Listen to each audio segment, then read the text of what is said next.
Hi, my name is Jasmine Whitfield, and my prompt for the week that I chose for this week is a teacher reinforces longer and longer periods of quiet behavior in their students. How can they avoid creating ratio strain? Well, for starters, creating a classroom environment that reinforces quiet behavior can be beneficial to both the teacher and the students, but it's crucial to avoid ratio strain, which occurs when the demands placed on individuals become too high, leading to frustration and a decrease in motivation. Here are some strategies to reinforce longer periods of quiet time without creating ratio strain. Explanation of ratio strain. According to the textbook, ratio strain happens when the requirements of reinforcement become too overwhelming. For instance, if a teacher subtly increases the expectations for quiet time without allowing students to adapt, it can lead to stress and disengagement. This strain can also result in students becoming resistant to the behavior being reinforced. So, for example, I work with high school children.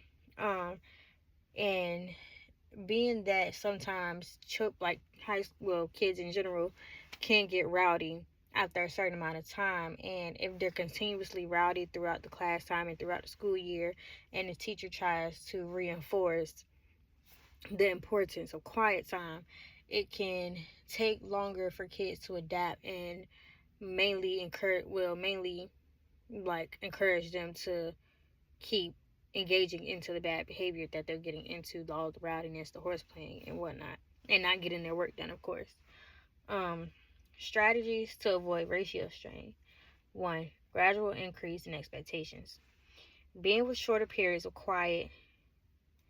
Begin with shorter periods of quiet and gradually increase the duration over time.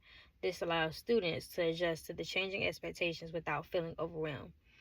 My best way to really go into detail with this would be, okay, so with my kids, I work with special education children. So we give them at least 1 to 2 worksheets during every working period, during every class block or whatnot.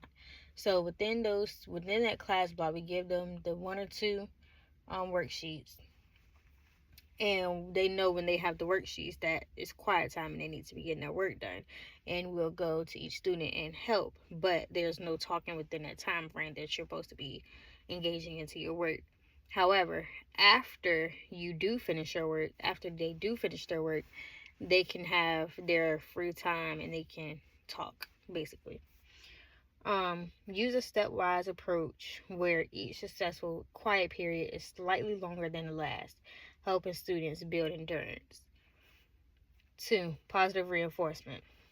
Provide consistent and immediate feedback or rewards for periods of quiet behavior, reinforcing their effort and achievements. This helps maintain motivation. For example, on Fridays. Now, Monday through Thursday, my kids, my special education children, they know that Monday through Thursday is their time for them to be doing their work and really engaging in class and actually doing, really getting their work done.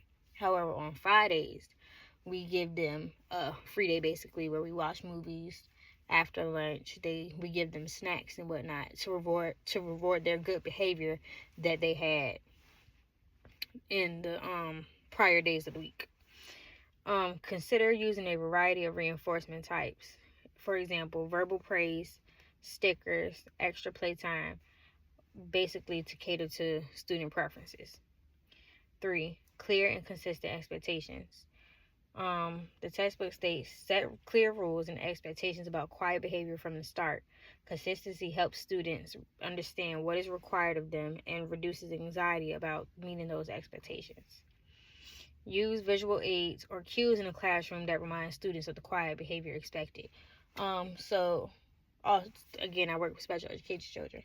We have a sign where we flip it when it's like talk time, and then if it's not talk time, we flip it to where it's the quiet side.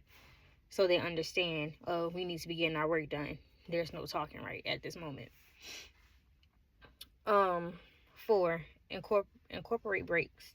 Introducing short breaks or activities between longer periods of quiet can prevent fatigue and help maintain engagement. For example, allow a short discussion or movement break before extending quiet time.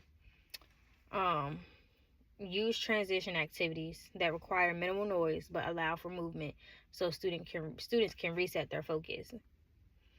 5. Monitor student responses. Pay attention to students' body language and behavior. If you notice signs of struggle or frustration, it may be time to ease up on expectations temporarily. So, I have a student. I have two students. They have a hard time sitting down and engaging in their work for long amounts of time. So, therefore, we give them 5 to 10 minute breaks in between each worksheet. So, they won't get too antsy and start to act out, basically.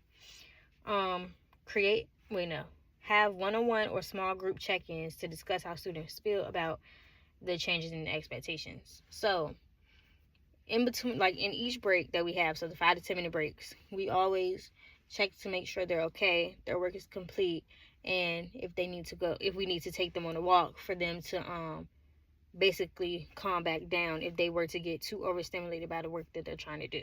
And that's for my two students who get overstimulated when they're doing work for too long with no breaks in between. Discussion. Implementing these strategies requires a balance between encouraging longer quiet periods and being sensitive to student needs. Teachers should remain flexible and responsive, adjusting their reinforcement plans based on student feedback and progress. Encouraging a growth mindset in students where they understand that progress takes time can also help mitigate feelings of pressure associated with meeting the set expectations.